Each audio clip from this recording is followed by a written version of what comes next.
soy Maximiano Francisco Ruiz Torres, soy profesor investigador del Centro de Investigación en Ciencia Aplicada y Tecnología Avanzada, CICATA, del Instituto Politécnico Nacional.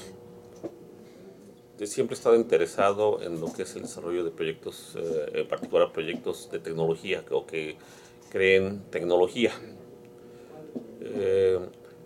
Hace muchos años, cuando empecé a trabajar, me tocó participar en un grupo industrial de Monterrey, muy concretamente el Grupo Vitro, en un programa de capacitación de profesionistas en diseño mecánico. Y lo que se descubrió, la gente que preparó ese programa, lo que estuvo investigando y a una conclusión muy importante a la que llegó, es que el principal problema de un proyecto, del desarrollo de un proyecto, en particular de diseño mecánico, que pretendiera ser tecnológico, el principal problema no era técnico, sino el principal problema era humano. El grupo de trabajo típicamente tiene conflictos de diferente tipo y lo mejor para acelerar un diseño, un desarrollo tecnológico es facilitar al grupo de trabajo su interacción, eliminar aquellos conflictos o minimizar aquellos conflictos que típicamente se generan en todos los grupos de trabajo. ¿Sí? Todos los grupos, uno muy claro es el matrimonio, que es hasta cierto punto un grupo pequeño y con el cual casi todos hemos tenido interacción, pues tiene conflictos. Y la forma de resolver esos conflictos, ciertas áreas de dinámica de grupos, sociología, nos ayudan a minimizar esos conflictos. Entonces el espíritu de esta plática es en esa dirección, minimizar conflictos en los grupos de trabajo, entender cómo funcionan los grupos de trabajo que tienen ya una madurez después de haber sido integrados. Definitivamente el ego tiene mucho que ver en todas partes y eso se lleva, la gente lo lleva obviamente a los grupos de trabajo y ahí es donde egos muy fuertes pueden originar conflictos igualmente muy fuertes. Existen técnicas que ayudan a minimizar esas situaciones.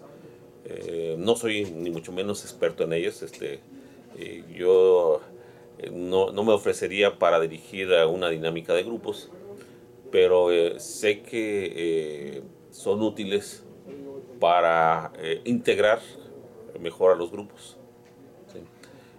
Hay ciertos lineamientos que se pueden seguir y que ayudan, sin necesidad de gente experta en un momento dado, a lograr esa integración de los grupos de trabajo.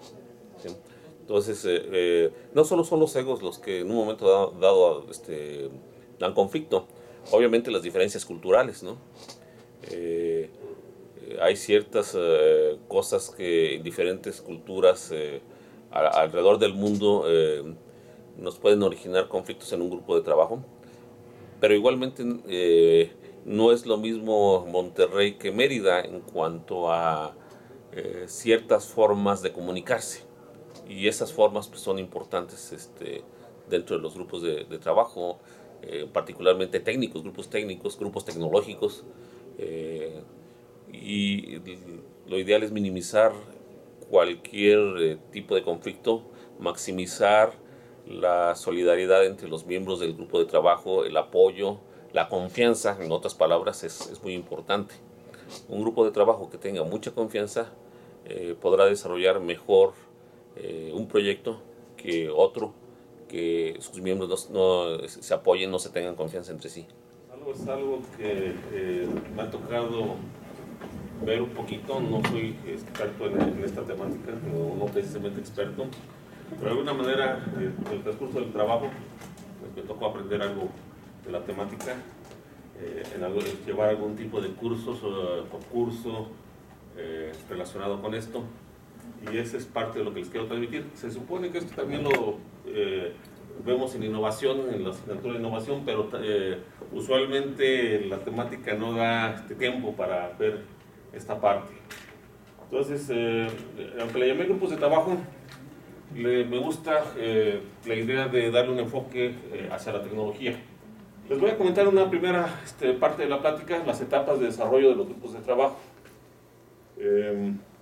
¿Por qué es importante conocer esto? Bueno, si tenemos una idea de qué tan evolucionado está el grupo de trabajo al que pertenecemos, nos puede ayudar para hacer una mejor tarea o para hacer que el grupo avance más rápidamente. O sea, tener conciencia de esta temática, de estos conceptos, es útil para desarrollar un grupo de trabajo que logre metas más eficientes. En una primera etapa que algunos autores llaman de formación, ¿qué es lo que sucede? Existe una gran incertidumbre cuando se forma el grupo sobre el propósito del mismo, la forma como se van a lograr las metas, quién es el líder. Puede ser que haya un líder formal, ¿sí? En este sentido, los miembros empiezan a ver cómo es el grupo, qué características tiene, cómo se deben de ellos de comportar, cuáles son las reglas no escritas que tiene ese grupo. En otras palabras, qué conductas son aceptables. En esta etapa se dice que concluye cuando los miembros se sienten que pertenecen a dicho grupo. Una segunda etapa en la cual existe un conflicto, en la cual hay diferentes niveles de pleito entre los miembros del grupo. Aunque exista la existencia del grupo, pero a veces rechazan ciertas restricciones que el mismo grupo impone. En particular se presentan conflictos contra quienes controlan el grupo de una manera, insisto, implícita o explícitamente. Esta etapa termina cuando se cuenta con una jerarquía de liderazgo clara. En una tercera etapa existe cierta estabilidad en el grupo. El grupo es más, ya no hay tanto conflicto, es más tranquilo. Se establecen reglas escritas y no escritas, en particular las no escritas. Se estrecha la colaboración entre los miembros del grupo, hay más confianza entre ellos. Hay un sentido ya de identidad y de pertenencia. Ya somos el grupo que está desarrollando el proyecto Y, ¿sí? Hasta cierto punto las relaciones quedan definidas entre los diferentes miembros del grupo. Ya se define cuál es el comportamiento correcto dentro del grupo, cuáles son las normas sociales, dijéramos, dentro del grupo. Y finalmente, en una etapa más avanzada, la de desempeño, ya los miembros del grupo se enfocan más a la tarea para la cual fue creado el grupo. Ya no tienen que gastar tanto tiempo en lo que es lidiar con las personalidades el resto de las gentes que componen el grupo. La energía del grupo ya se dedica entonces a la tarea para lo cual fue creada fundamentalmente. Bueno, en general es una descripción de cómo se comportan los grupos a través de diferentes etapas, pero no necesariamente todos trabajan de esta manera. Imaginemos que ustedes entran a un regimiento en el ejército, obviamente las reglas están muy definidas y no hay mucho margen a un conflicto, ¿sí? Pero en un proyecto donde se pretenda que exista mucha creatividad, mucha aportación por parte de los miembros del equipo hacia la tarea fundamental, en ese caso, un grupo con reglas muy estrictas como serían las del ejército, pudiera no funcionar, ¿sí? Por eso dice al final, se tiene que tomar en cuenta el contexto de la organización. O sea, no es lo mismo el ejército que educación, que un grupo donde se va a desarrollar ideas nuevas.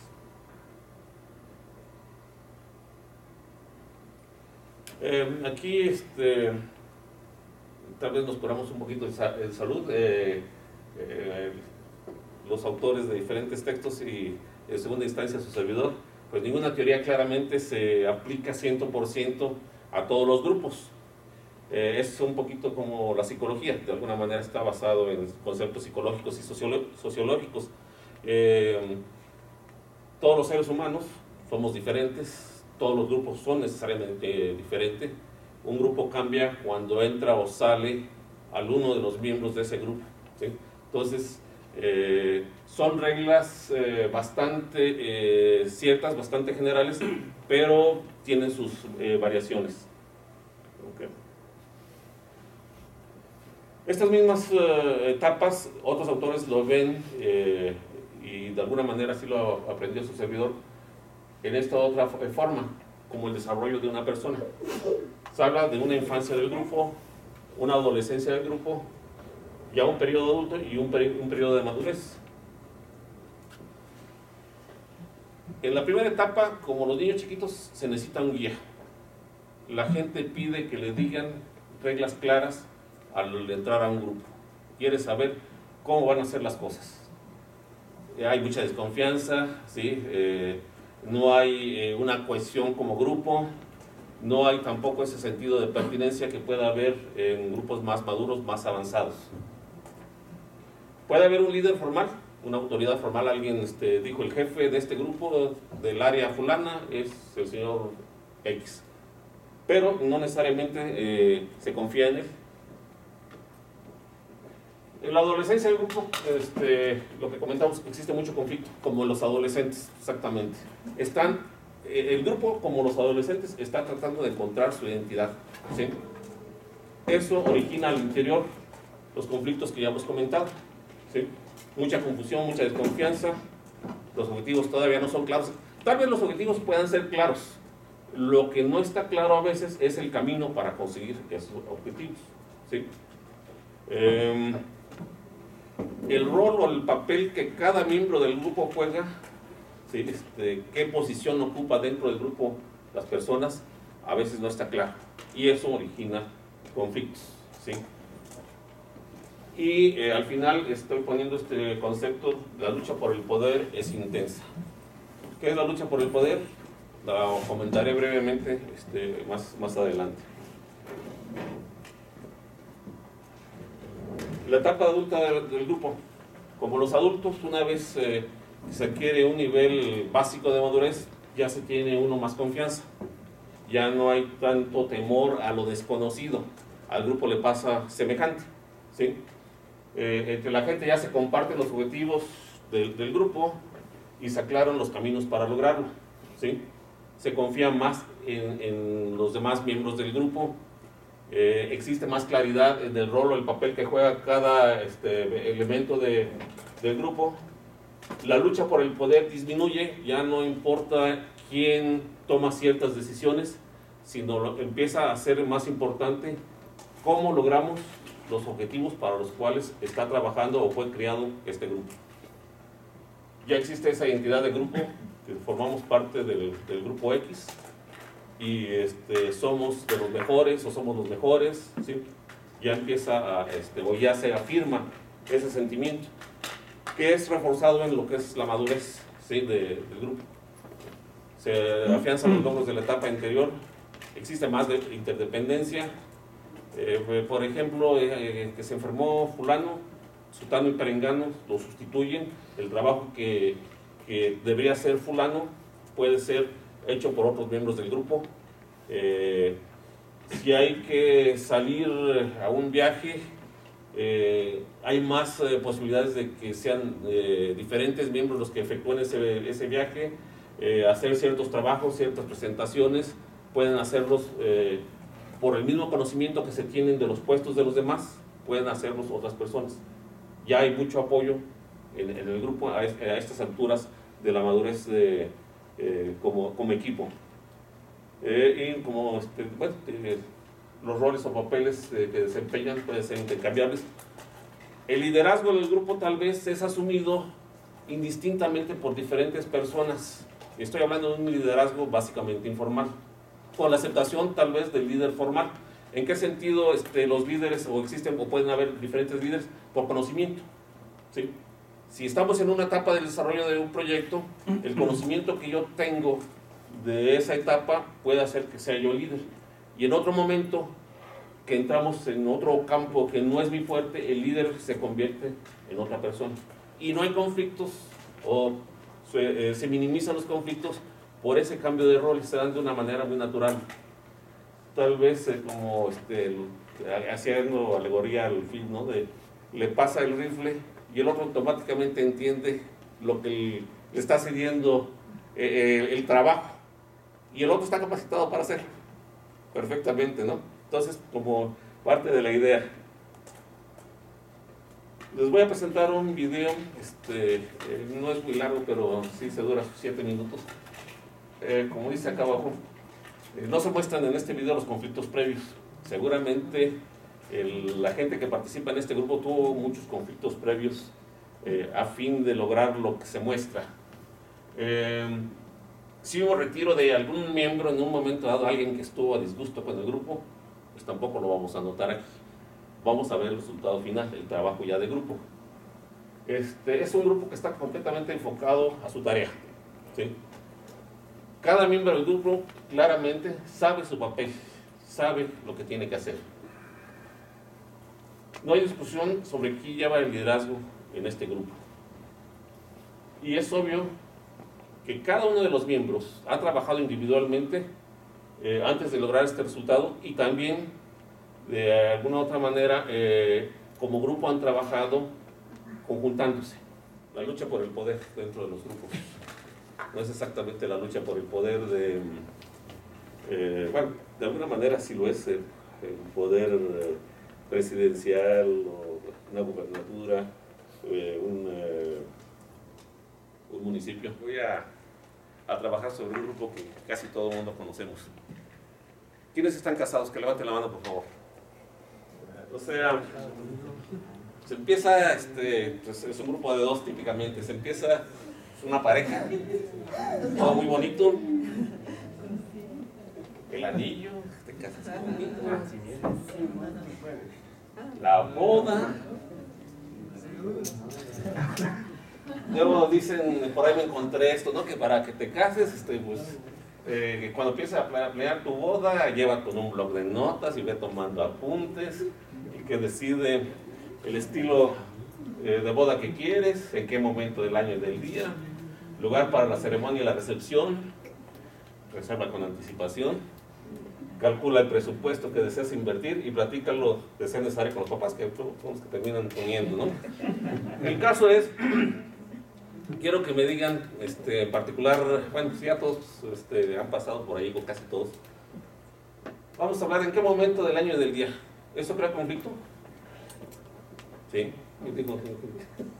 ¿Quién dijo que no? Calcular el presupuesto crea conflicto, empiezan los estiras y aflojas, ¿no? Y alguien dice, no, pues vamos a gastar 30,000 pesos en la boda. No, ¿cómo crees? 15,000.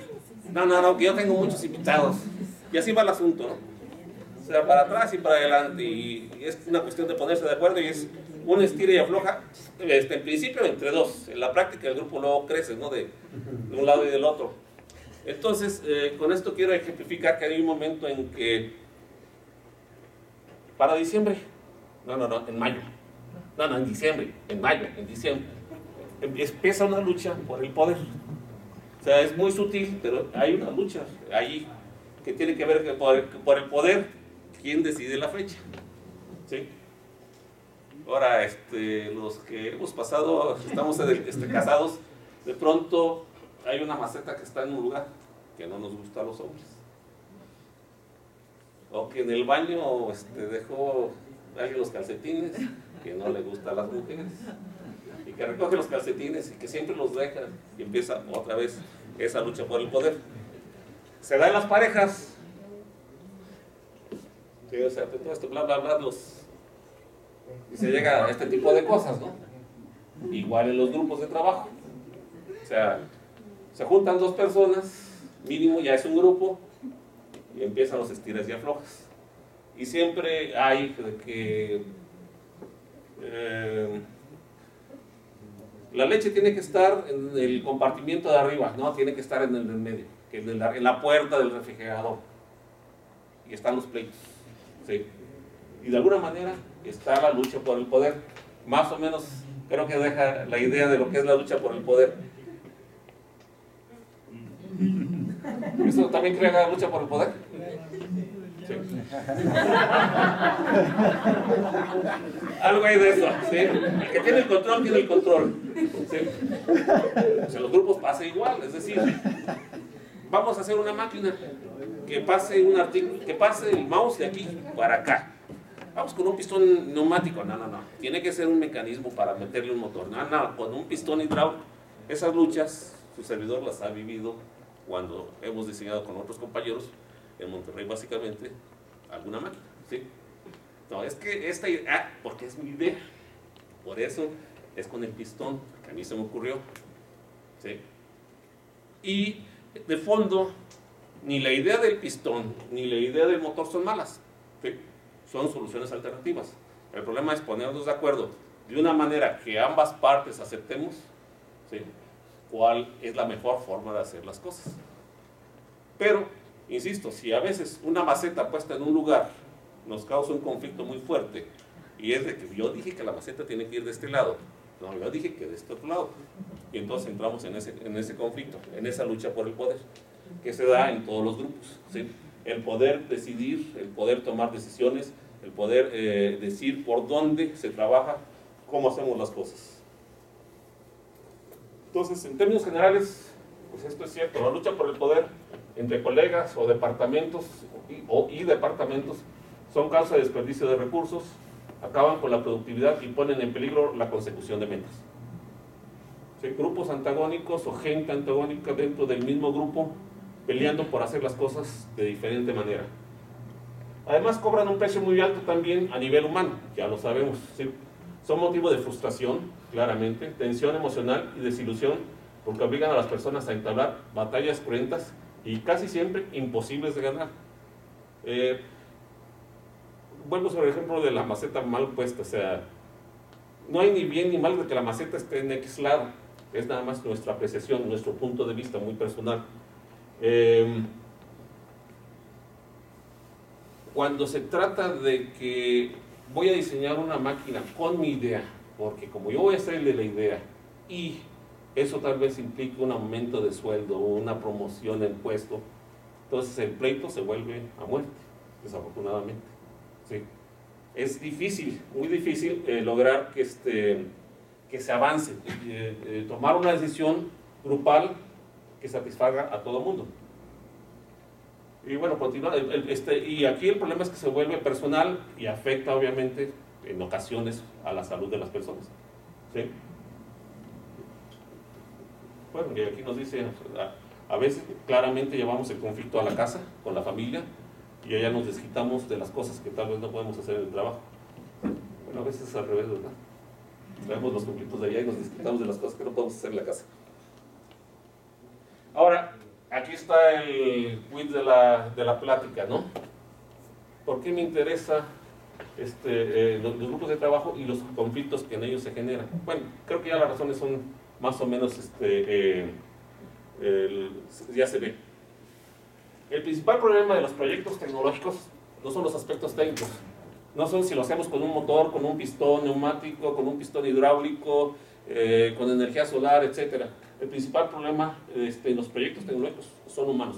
Vamos a ponernos de acuerdo en cómo vamos a hacer esta motorización de esta parte del proyecto. Y en eso a veces invertimos mucho tiempo.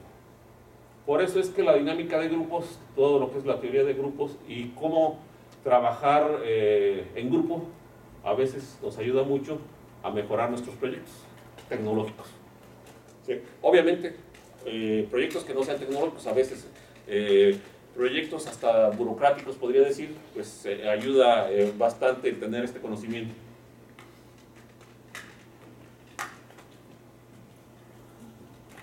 Fácil, ¿no? O sea, ahí 2, 3 días, semanas, peleándonos por cómo hacemos algo. Y pasa, créanme. Ok, estos son fuentes de que pueden originar este tipo de conflictos. Si no tenemos recursos, nos vamos a pelear por el dinero para hacer mi proyecto o el proyecto de este grupo, el proyecto de mecatrónica y el proyecto de biotecnología. Jorge, ¿quién se quedó con más dinero? ¿Quién se quedó con más dinero? Bueno,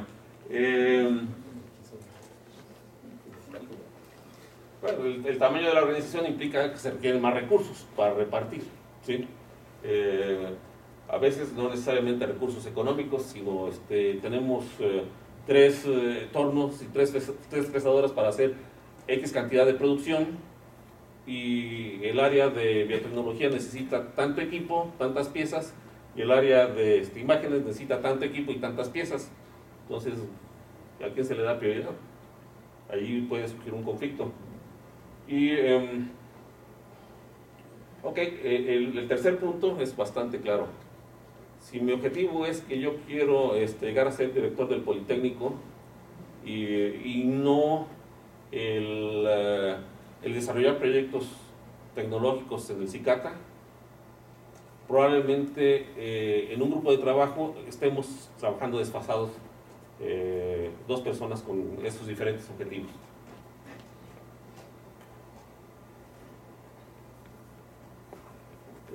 Bueno, se menciona que a veces la mala comunicación origina conflictos, pero en la práctica esos conflictos son menores de los que la falta de recursos o la diferencia en valores, o sea, entendido los valores, no valores monetarios, sino valores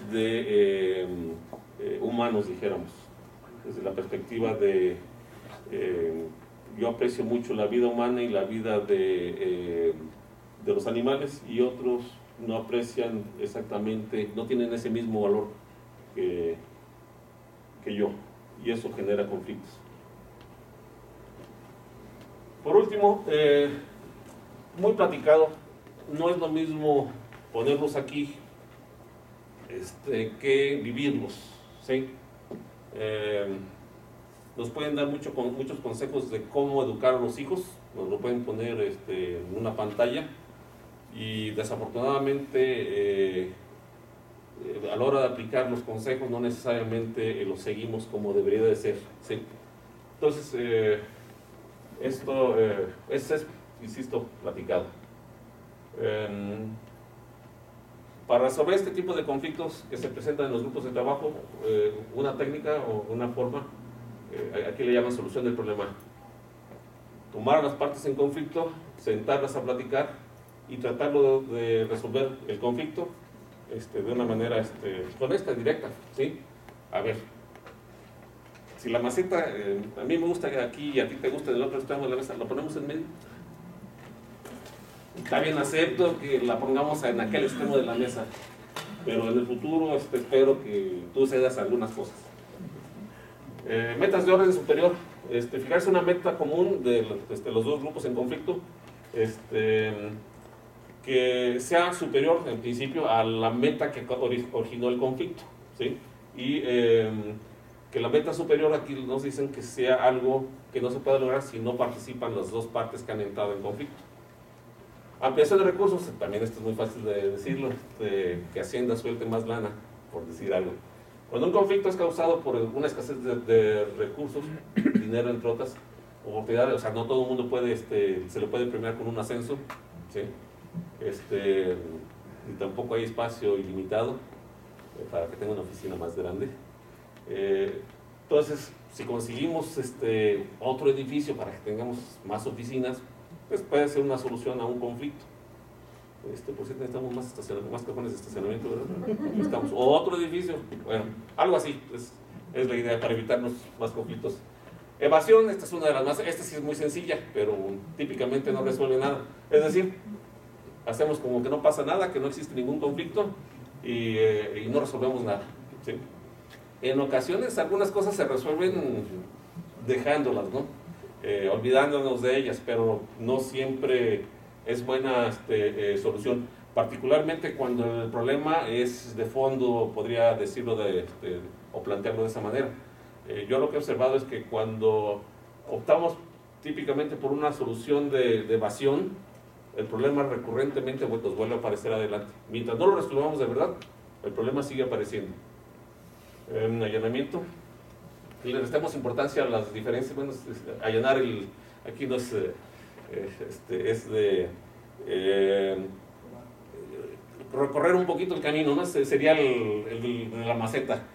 Yo allá, tú aquí, en vez negociamos, restamos importancia a las diferencias al tiempo que subrayamos las cosas en comunes que tenemos destacamos lo común y minimizamos nuestras diferencias y ya tratamos de encontrar una solución a ese conflicto.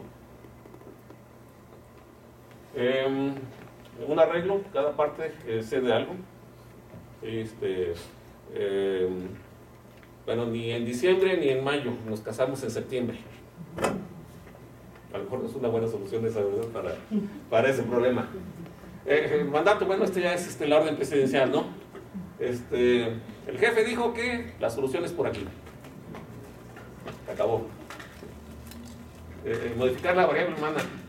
Bueno, también hay que trabajar mucho con las personas. Es decir, pues, sería utilizar psicología, ya más enfocado hacia la persona, ¿sí? Capacitación en relaciones humanas para alterar actitudes y comportamientos que causan conflictos, ¿sí? Y modificar variables estructurales, bueno, aquí estructurales lo entienden como recursos, en pocas palabras. Cambiar la estructura de la organización, los esquemas de relaciones de las partes en conflicto, cambios en el diseño de los puestos, transferencias, creación de posiciones de coordinación, etc. O sea, cambios en nombres, en nombramientos en puestos, ¿sí? Entonces, son algunas de las técnicas, insisto, platicadas, pues son muy fáciles de decir. El chiste es de aplicarlas y llevarlas al fondo de una solución de ciertos conflictos. Y por último me encontré esto que se me hizo interesante, el vuelo de los gansos. Ya saben que los gansos cuando emigran de sur a norte, norte-sur, pues típicamente vuelan en B, y hay una razón. Aquí la persona que escribió esto dio algunas otras explicaciones, pero bueno. Se ha comprobado que cuando cada pájaro bate sus alas, produce un movimiento en el aire que ayuda al pájaro que va detrás de él. Volando en B, la bandada completa aumenta por lo menos el 71% más su poder que si cada pájaro volara solo. Van cortando el aire, en pocas palabras, y eso ayuda. El que hace más trabajo obviamente es el que va en el vértice de la B. Los demás gansos, en este caso, pues no trabajan tanto, pero no son malos, sino cuando el líder se cansa, se va hacia atrás y ya no trabaja tanto. El que abre el camino, descansa. O sea, se comparte el liderazgo.